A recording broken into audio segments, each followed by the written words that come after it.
Do you ever notice that you can accomplish a lot and still feel like it doesn't count? Like the moment you finish something, your brain instantly moves the goalpost. You could have done better. You shouldn't have made that mistake. Why can't you just get it together?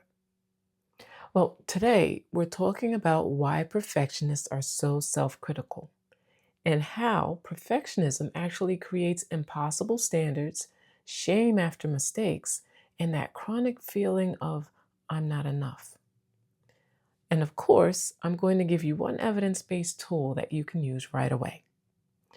Let's look at 3 reasons why perfectionists are so self critical. The first reason is perfectionism is a strategy to try to feel secure. Perfectionism isn't just a high standard, it's often a strategy that you learned. If I do everything right, I can avoid rejection.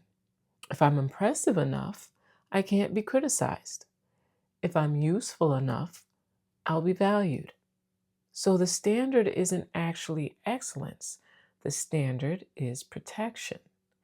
And this is why the bar keeps moving, because perfectionism can't ever guarantee security. So it just demands more. The second reason is perfectionism turns mistakes into character verdicts, which causes you to try to prevent them from happening again. Healthy people make mistakes and think, I messed up. The perfectionist makes a mistake and thinks, I am messed up. That's shame. Shame says I am bad. Guilt says I did something bad. Perfectionism actually blends the two of them and then punishes you with self attacks to try to prevent it from happening again. But harshness rarely leads to growth. It usually leads to avoidance, burnout, and more fear. If you're leaning into your faith, it may help to remember that Romans 8:1 reminds us there is no condemnation for those who are in Christ Jesus. No condemnation doesn't mean no accountability. It means you're not meant to live under a constant internal court case. You can still learn, you can repair, and you can grow without punishing yourself. The third reason why perfectionists are so self critical is because perfectionism ties your worth to your performance. Many perfectionists learned early that being loved, noticed, or praised was linked to being good, helpful, smart, low maintenance, or the strong one. So your brain still believes if I relax, I'll fall behind. Or if I'm not exceptional, I'm not worthy. That's why resting can feel wrong. And that's why doing well still feels empty because the real need is worth, not achievement. So if you're leaning into your faith right now, it helps to reflect on Ephesians 2:10, where we're reminded that we are God's workmanship. That word workmanship points to inherent value, something crafted with intention, not something valuable only when it performs perfectly. So, how do we interrupt this pattern in real life?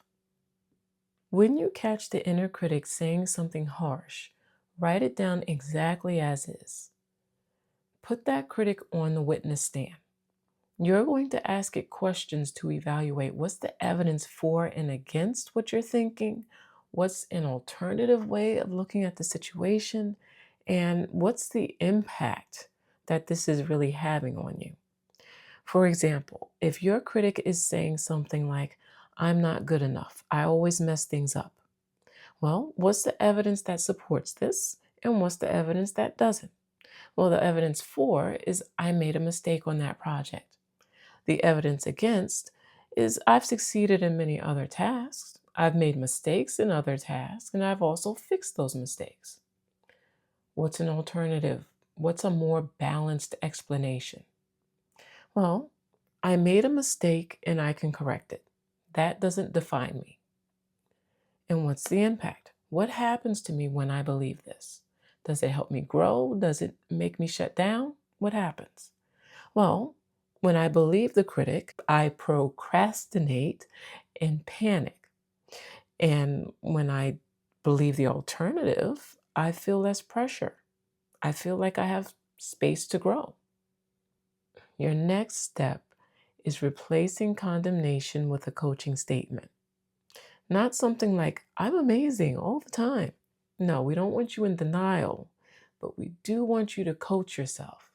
You say things like, I can be accountable without being cruel. Mistakes are a part of learning. I'm allowed to be a work in progress. And the third thing I want you to do is just make one small repair or next step. Perfectionism loops in shame. Coaching moves forward. So you ask yourself, what's one small thing I can do? What's my 10% step that I can take? One email, one revision, one apology, one boundary, even one break.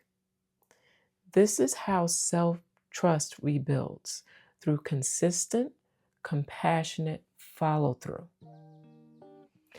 You can pursue excellence without punishing yourself. You can grow without shame. And you can be honest about what needs to change while still treating yourself with dignity. Until we meet again, remember to fill your cup first and then pour into others. If perfectionism, overthinking, or self-criticism has been keeping you stuck, I created a free reflection guide to help you start unpacking those patterns. Check the description below to download Is Perfectionism Keeping You Stuck? And take the first step toward responding to yourself with more awareness and compassion.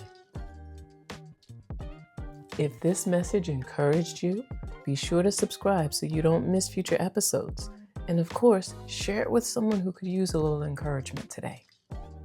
Hi, I'm Crystal Hawkins, a licensed professional counselor and licensed clinical alcohol and drug counselor. Thank you for listening.